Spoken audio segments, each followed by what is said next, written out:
Importância, em primeiro lugar, porque quisemos significar aqui nesta IPSS a importância que tem a proposta da CDU em relação da necessidade de criar uma rede pública de creches que acolham crianças dos 0 aos 3 anos. É uma medida importantíssima, em primeiro lugar, para a própria criança. Em segundo lugar, para os pais. Não pode haver direitos das crianças e ser sonegados esses direitos aos pais. E estamos a falar desde a questão dos horários de trabalho, estamos a falar da questão dos salários, estamos a falar, portanto, no plano do abono de família, medidas que devem ser integradas na procura de transformar, de certa forma, portanto, em privilegiados as nossas crianças.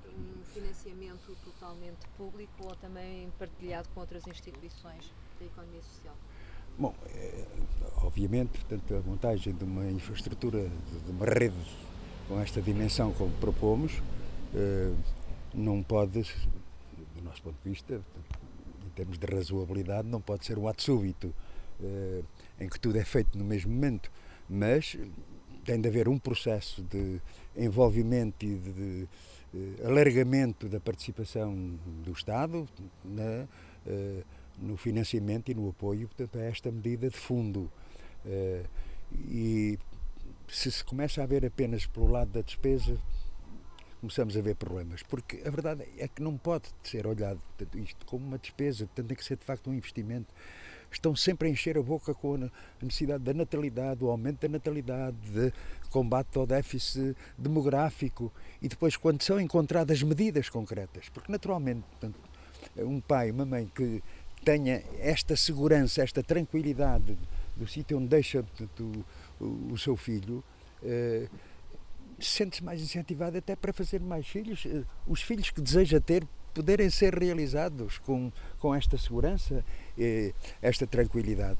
Pode-se dizer, bom, mas isto é um privilégio para as crianças, pois devem ser privilegiadas, sem esquecer naturalmente que não há direitos das crianças sem os direitos dos pais, e dou o exemplo da desregulação dos horários de trabalho. Mas a CDU fez as contas de quanto é que custaria uma medida destas?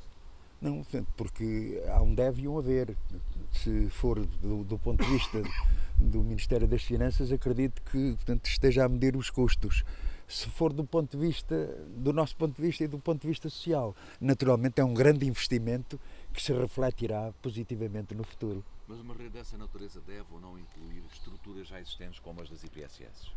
Nós consideramos que em todo este processo tem de haver também, portanto, esta consideração do papel destas IPSS. Nós estivemos aqui perante uma realidade, a associação, toda a direção são voluntários, não têm qualquer benefício material por estarem, portanto, na direção aqui desta associação.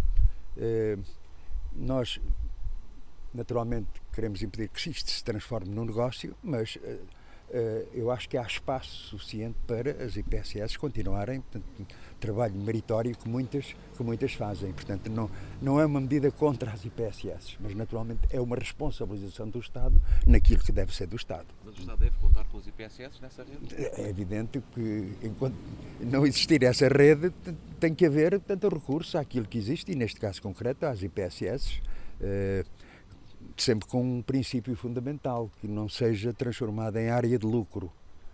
Se essa questão for garantida, naturalmente tem o espaço que é possível, na medida em que as carências são tão grandes, que é preciso muito esforço para concretizar este objetivo que propomos ao país.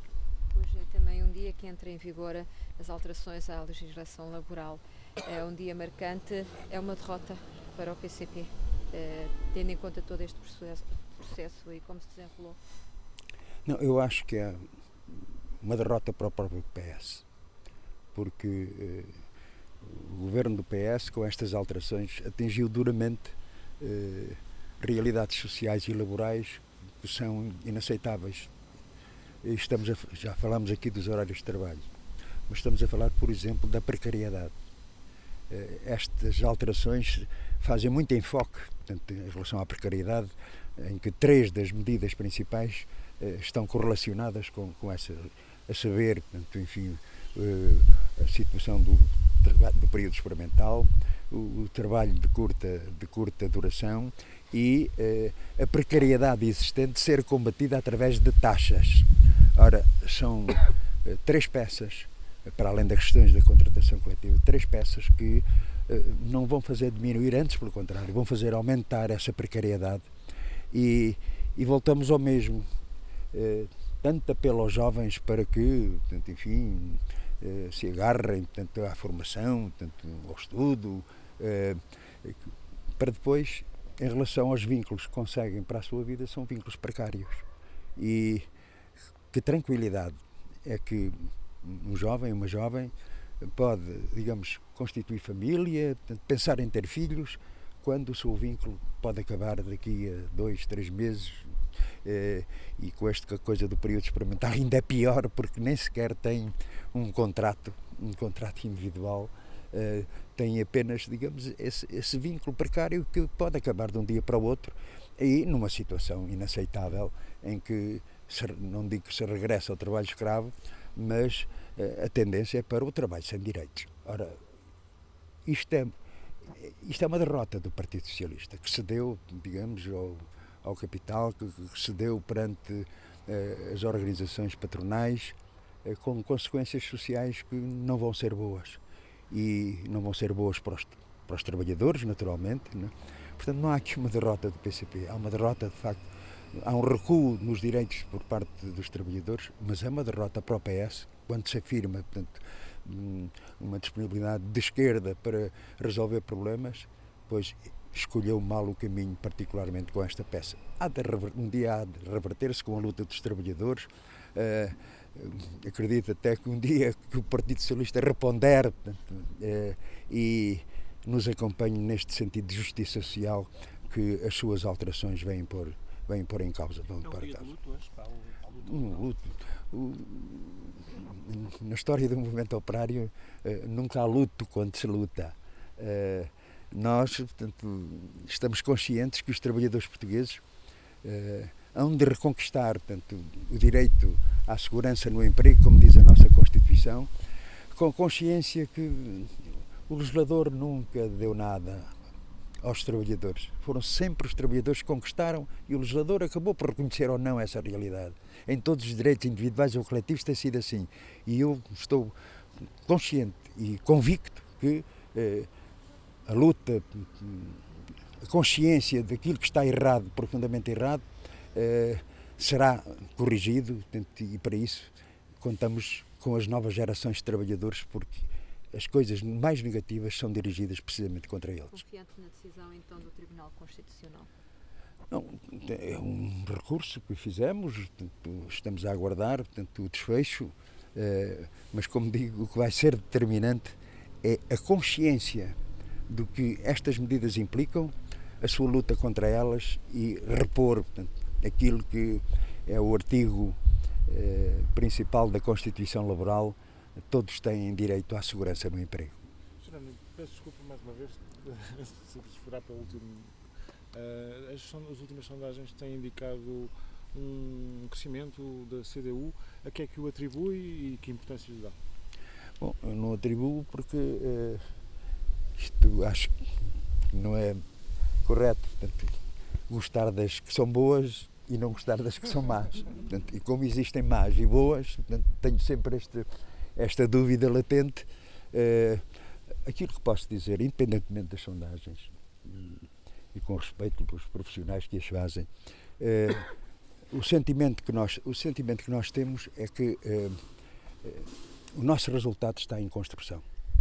Que ainda há pessoas que hesitam, que se interrogam, que podem ser ganhas para o voto e para o voto na CDU com a consciência, não só por aquilo que fizemos, mas por aquilo que propomos nesta perspectiva de um Portugal melhor, de um Portugal mais desenvolvido, com mais justiça social, com mais progresso, que este é o caminho a percorrer e não alterações à legislação laboral como aquelas que tivemos aqui a falar, e é com este sentimento no contacto que temos tido. Não confundo com manifestações de simpatia, porque as manifestações de simpatia são muito agradáveis, mas não significam votos. Mas é com observação de quem anda no terreno, portanto pode-se dizer que é natural que a CDU esteja a crescer. A mensagem está a passar também.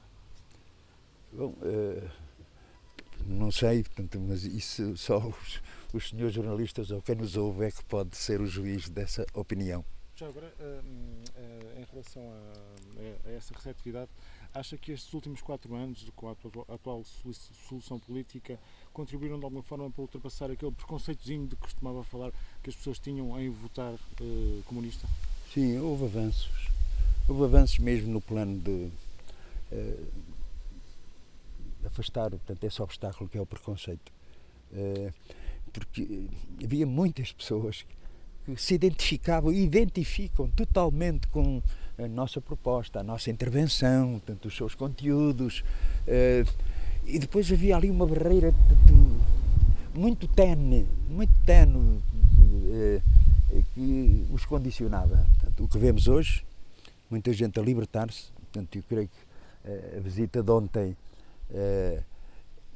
a Viseu, portanto, pode-se dizer, é uma iniciativa singela, portanto, porque não foi uma grande ação de massas, mas a reação daquela gente ali naquela aldeia em relação, portanto, ao PCP e à CDU, eu acho que tem um significado concreto, que é: estamos a conseguir ultrapassar o preconceito. Talvez não seja ainda suficiente, mas para lá caminharemos. Obrigado.